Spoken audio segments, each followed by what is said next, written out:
nuk kam marrë ndonjëherë fonde në jetën time, gjithçka e kam bë në mënyrë autodidakte me ndihmën e disa shqiptarëve për disa kauza, nuk kam bën namin, po aq mundësi sa kam pas. Jo, kam ndjek edhe kjo shumë e rëndësishme se më fal që po ju pres. Po. Edhe kjo, këto që marrin fonde njënën e tjetrën dhe na dalin pastaj si etalone e kanë fjalën për këto partitë e reja. Në radh part na bën një herë transparencë. Po, sepse ju, siç thatë keni bë vetë me atë makinën tuaj, ju kam ndjek.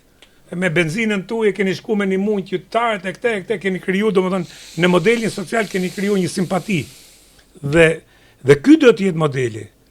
Pra, se ide kanë gjithë, por problemi do mbështetje financiare. Sigurisht. Dhe sot kriza politike është se partitë mëdha kontrollojnë gjithë, kanë mbështetje financiare të mëdha, plus pastaj kanë kriju pasuri gjatë kohës që kanë qenë qeverisje njërën tjetrën. Kështu që nuk është e lehtë. Nuk është e lehtë. Me të thënë drejtën, prandaj ta thash, unë nuk kam qenë herë në pushtet, pra, dhe fushata ime ka qenë krejt modeste. Unë kam harxhu jo më shumë se 6 milion lekë të vjetra në fushat dhe javës tjetër unë e bëj transparente dhe i dorëzoj gjithë dokumentat se i kam ngarkuar elektronikisht. Faleminderit shumë. Fal që po ndërpres, se kjo është shumë e rëndësishme, se unë kam kërkuar nga fillimi, jo vetëm sot, por ka vite që kërkoj. Duhet bëhen transparente të gjithë shpenzimet që bëjnë partitë politike, sa aty del. Po. Më qifen shpenzimet. Shpenzimet që kam bë me forcat e mia, me shoqërinë time, me njerëz saktum, cilët më kanë ndihmuar. Nuk ta akuzoj kush për këtë. Hiqje për flas, jam shumë i qartë, as vota nuk kam ble, jam njëri. Edhe lëvizjet tuaja, domethënë që keni bë për shoqërinë civile, për këtë e din gjithë, domethënë për këtë nuk ja akuzoj njëri, rrini i qetë. Jo, doja edhe unë me thon, për pse e thash këtë gjë, se unë jam një nga ato kandidatë që kanë bërë thirrje. Por kandidat partive të reja që i akuzojnë. Po. Ke llapën dhe nuk i përgjigjet akuzave. Po përgjigjet me një mitomani që vetëm po të vrisni mua, ndaloni mua. Pa nuk të vret njeriu llapë se nuk ka aq vlerë sa me të vrap, ha. Me të thënë drejtën, Ilir, unë kam bë thirrje spakut që këtë telefonin që kam këtu me vete ta vendosin për gjim. Kam qenë një kandidat i vetëm në Republikën e Shqipërisë. Unë kam as i detyrim, po i kam thonë kur delet vitamorin telefonin. Po pra, pse e bëra unë këtë? Për me tregu që në rast se ka kandidat tjerë cilët kanë probleme me telefonin e vet, atëherë spaku, i cili ishte i dislokuar më shumë tin qarkun ton, ka pas një task force ndryshe nga të gjithë qarqet e tjera, sepse ishte qarku problematik me krimin e Durrësi, dhe këtë gjë ja kam thënë, domethënë krejt hapur, dhe un kam punu, kam dalë 12 natës, në 3 mjesit, në 7 mëngjesit, vetëm tek pull, gjithë ne kam bë fushat për mi u kërku qytetarëve mbështetje. Tani se më preke pak me këtë. Më fal që po të pres prap, e bën njeriu që i qet me ndërgjegjen e vet. Edhe un kam edhe kërcënime dhe gjëra, ai kam thonë një këtu jam unë. As kam bodyguard, as kam njeri as. Pse? Jo më qet me ndërgjegjen time. Kështu që nuk kam frujt njeri, as se po më kap njeri për këtë për atë. Kështu që njeriu që i qet me ndërgjegjen e vet nuk ka nevojë me kthy kokën mrapa me pa kush po i vjen mrapa. Sigurisht. Un pra këtë lloj fushate kam bërë dhe un kam marrë dhe vota gërjet. Dhe janë tralla këto modele në Shqipëri. Ne duhet ta japim për këtë model. Prandaj se domethënë hyrja në politik ka dhe i lloj mesazhi, nuk ka rëndësia bëhesh deputet apo s'bëhesh deputet, sepse nuk është vetëm salla ku vendit që ti bën politik. Ja ne çfarë po bëjmë tani. Pra në këtë hapësirë që ti ke, ne po bëjmë politik. Ne po flasim për kodin zgjedhor, po flasim për deformimet, për votën etj. Prandaj unë nuk është se jam i mërzit në kuptimin që do hym parlament apo jo. Megjithëse asgjë s'ka mbaruar, se unë do hapim, do numërohen kutit. Dhe do të shikojmë aty janë 580 kuti. Në mundi i kutim kanë marrë 2 vota. Tani të shohim se si do shkojë ngjarja etj.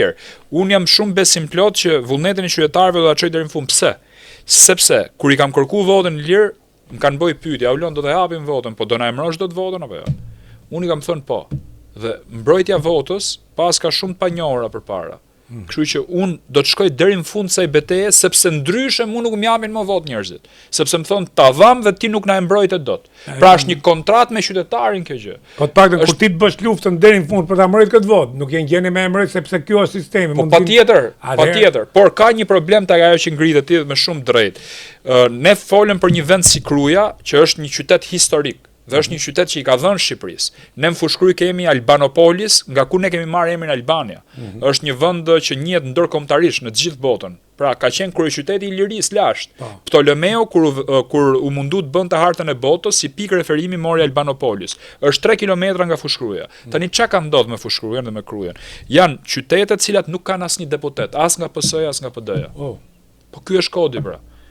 Janë mbi 40.000 vota. kanë votu 40.000 qytetarë aty, kanë votu PS-n, PD-n, Mundsinë, Partinë e Lapajt, Partinë e Qorrit, partinë ndryshme domethënë dhe nuk kanë asnjë deputet. As nga PD-ja, as nga PS-ja. Në legjislaturën e kaluar kishin 4 deputet. Venali.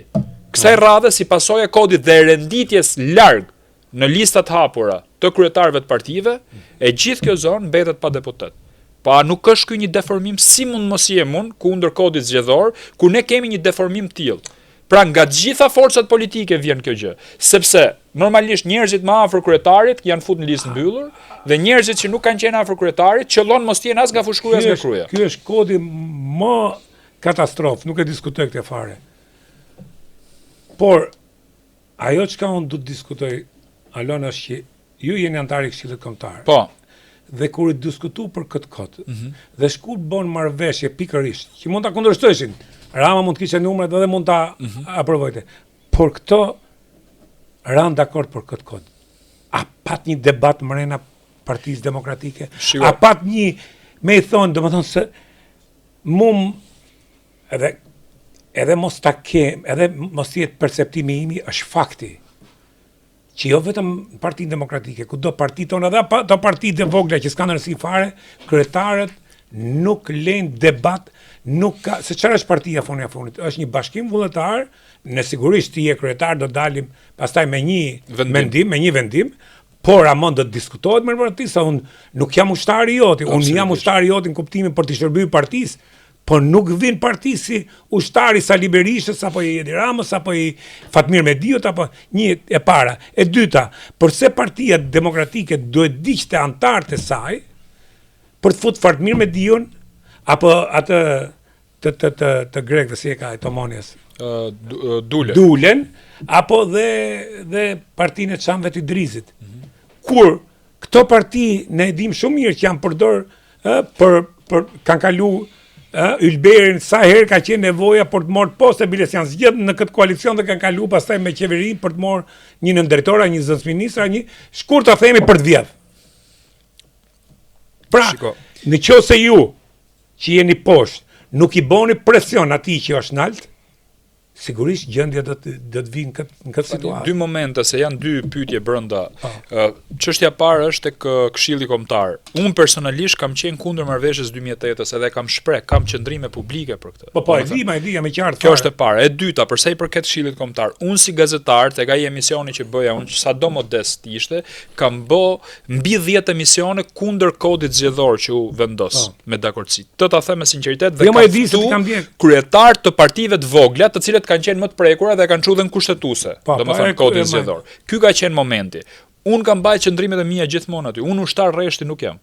Unë jam një njeri që kam thënë menimet e mia me aq hapësira sa më është dhënë, sepse kam qenë dhe i censuruar media. Tani për hir të vërtetës kohët e fundit kam filluar duke dalë më shumë, sepse nuk më kanë marrë, nuk më kanë ftuar. Tani si janë problemet e medias në Shqipëri ti i di më mirë. Ma di shumë mirë te momenti pra ka pas debate, ka pas njerëz që kanë folë aty. Domethënë pavarësisht se këto mbledhjet bëhen me dyert të mbyllura, kur ka përplasje, përgjithsisht bëhen me dyert të mbyllura. Pra marr një fjalë në fillim dhe pastaj sigurisht që vendimarrja na ka çuar atë pikë. Por unë që jam kundër kodit zgjedhor, për këtë e kam me fakte, pra kundër këtij kodi.